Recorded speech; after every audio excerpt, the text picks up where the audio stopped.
I'm Trevor Shirley in Washington, where the push continues to get states to do more to help small businesses as we all deal with the coronavirus pandemic. I've got that story coming up.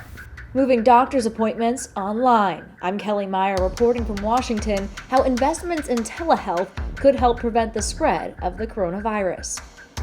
I'm Morgan Reid in Washington. Coming up, Secretary of State Mike Pompeo is urging Americans to beware of the spread of misinformation surrounding the coronavirus. Of the details ahead.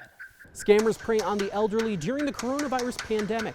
I'm Basil Drum reporting in Washington how lawmakers and the Department of Justice are trying to protect them. I'm Alexandra Limon in Washington. Lawmakers say there will soon be more help for veteran students who were impacted by the coronavirus outbreak. I'll have the details coming up. If you drive an Uber or you're your own boss, you're not going to be forgotten. I'm Joe Khalil here in Washington. Coming up, we're going to go over some of the measures Congress put in place to protect those specific workers during this economic downturn.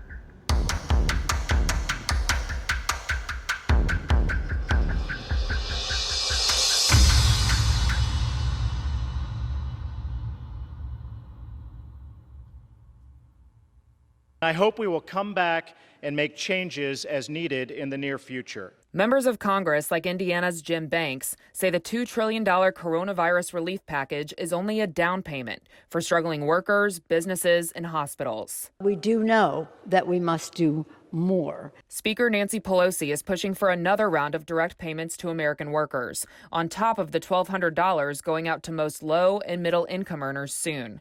Her Democratic colleagues, like South Carolina's Jim Clyburn, also want more money to expand the food stamp program and protect employer-provided pensions. I would hope that as we go forward, we will build upon it. Republicans in Congress continue to push for a major infrastructure plan that would build everything from roads to bridges to digital broadband.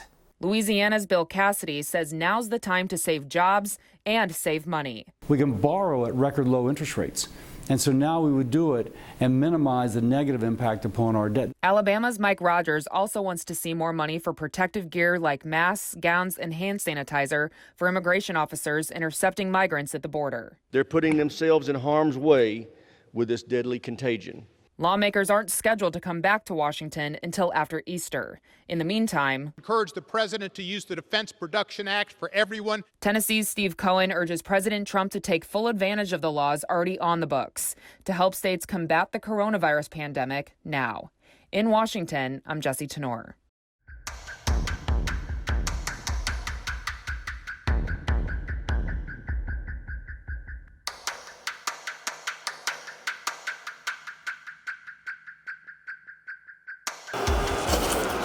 As a way to help struggling small businesses survive, several states have eased restrictions on how liquor retailers can sell their product, which now includes allowing curbside and delivery service. So that's really their only lifeline right now, and the only way they can get their product to consumers. Jarrett Dieterle is an alcohol policy expert with the R Street Institute. He says cutting back restrictions, even temporarily, could decide whether a small business survives or shuts down. It makes a lot of sense right now to try to liberalize those laws as much as possible, as many states really restrict that delivery ability and that to-go ability, and kind of opening that up as much as possible is really critical. According to a trade association which represents liquor retailers, the alcohol industry supports around 2 million jobs and has a $122 billion economic impact every year. But to keep people employed, anything states can do, any rules that can be relaxed that don't compromise public health and public safety. Ohio Senator Sherrod Brown supports giving small businesses more leeway to sell products. For the most part, this is a state-by-state issue and is probably going to stay that way, so the work really needs to be done at that level. Dieterle says so far, places like New York and Washington, D.C. have been more open to easing restrictions as opposed to other states like Georgia and New Jersey. Reporting in Washington, I'm Trevor Shirley.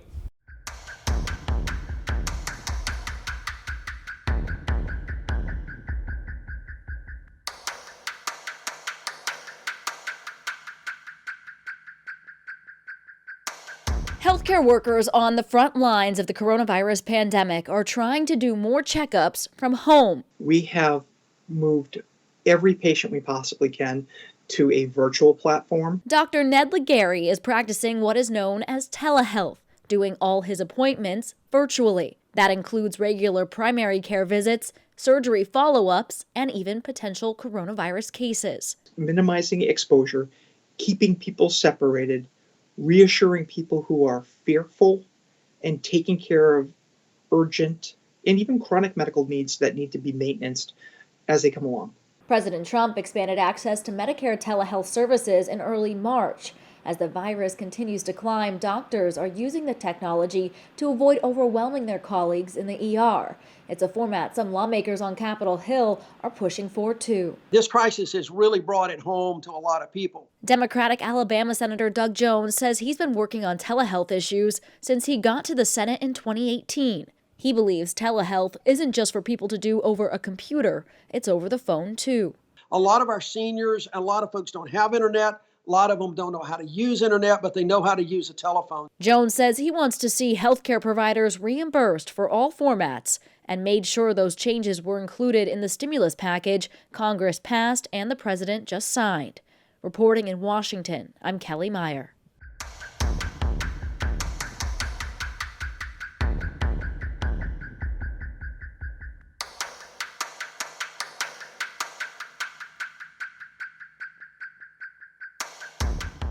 What we should do is get the facts out as best we can. Rhode Island Senator Jack Reed says some of our foreign adversaries are spreading misinformation about the coronavirus inside and outside the U.S. To try to cast the United States as the villain and China as the hero, that's not accurate at all. People all around the world should ensure that where they turn to for information is a reliable source. Secretary of State Mike Pompeo says Russia, China, and Iran are using the pandemic as an opportunity to spread misinformation and cause confusion and fear. Maryland Senator Ben Cardin says the misinformation is par for the course for these countries. We know that the leaders are going to put a spin on it to serve their own interests. The world needs facts. The world needs to understand what's going on. State Department spokesperson Morgan Ortagus says China has gone so far as to blame the U.S. for the virus. We will continue to call out the Chinese Communist Party when they spread conspiracy theories online instead of taking responsibility for their own actions at the beginning of this pandemic. Michael Fuchs with the Center for American Progress says as the world battles the virus, health officials need facts, not lies. Can in fact be deadly if it's disinformation. Fuchs says the best defense for the world at large is the truth. That is the most powerful weapon that we have right now. Reporting in Washington, I'm Morgan Wright.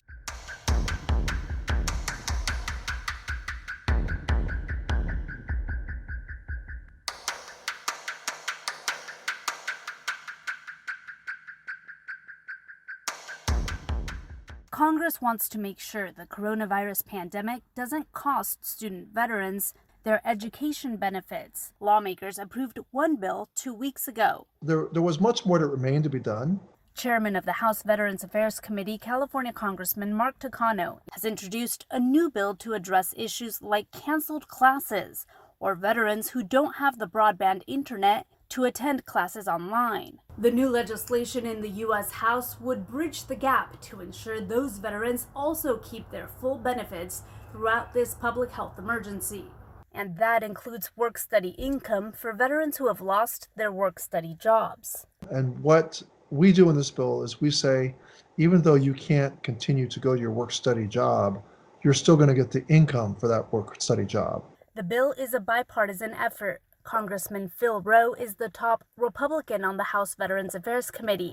So we want to make sure that people that were guaranteed a program would have the same guarantee if this virus didn't exist. I think that's the best way to put it. Lawmakers hope to pass the bill this week. If that happens, the bill would have to pass by unanimous consent, as Congress isn't scheduled to return to Washington until late next month.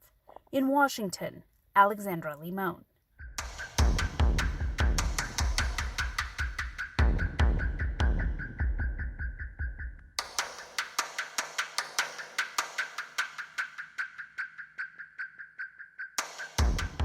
This is the worst of the worst. Officials say scammers are already using fears about the coronavirus to target the country's seniors. And now members of Congress, like Pennsylvania Representatives Brian Fitzpatrick and Matt Cartwright, are working to put a stop to it. You're no good. We're on to you. we're going to stop what you're up to, and we're going to find you and prosecute you. New legislation would provide funds for states to set up legal advice hotlines for older Americans. A lot of seniors that have relied on, people that they've interacted with, whether it be financial planners, attorneys, or what have you, don't have that ability because they're staying at home for their own health and safety. The hotlines would help combat financial exploitation and elder abuse, as well as help elders access housing and medical care. People have to approach anything that sounds the least suspicious very carefully. U.S. Attorney General William Barr says the Justice Department will show no mercy to those who target the elderly during the pandemic. We have all our offices in the country on the lookout and pursuing them aggressively. Scams will continue to sneak through, and that'll keep the Justice Department busy as well. Some states already have hotlines in place, but are operating with limited hours. If it passes, the increased funding would help states expand their efforts, helping more people. Reporting in Washington, I'm Basil John.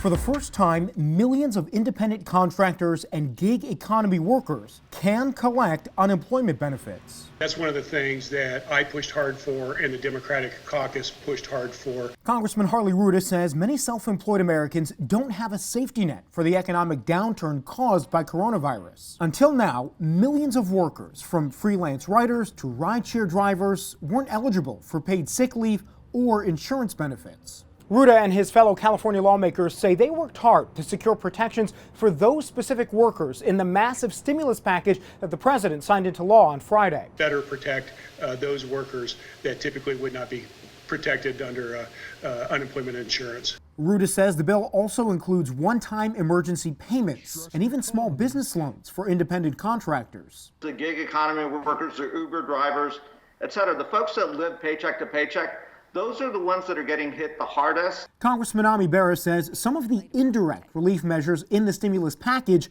were intended for gig economy workers. We've also fought to put a moratorium on evictions, make sure those folks don't get kicked out of their apartments. And the private sector is also stepping up. Uber and Lyft are both providing temporary sick leave to some drivers impacted by COVID-19. And Postmates and Instacart announced similar measures.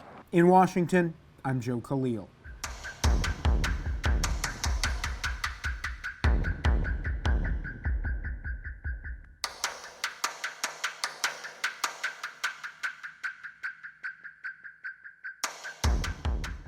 The U.S. Environmental Protection Agency says it will not punish companies for violating some pollution standards because of the coronavirus. We should not use the crisis as an excuse to not engage in the basic protections for our environment. Michigan Congressman Dan Kildee says he fears allowing companies and factories to pollute air and water supplies for any reason will do more harm than good. It doesn't make sense to deal with one threat and then introduce the possibility of another. We think it's just incredibly foolish. Colin O'Mara, president of the National Wildlife Federation, says if air pollution increases, Americans with lung illnesses will be in even greater danger. Because we know that those that are more susceptible to the coronavirus are ones that have respiratory challenges. O'Mara says it also impacts those most likely to have lost their incomes because of the crisis. When these laws aren't enforced, it's not typically the suburban, well-off communities that are ones that are hurt, right? It's the communities of color, it's communities of seniors and low-income folks.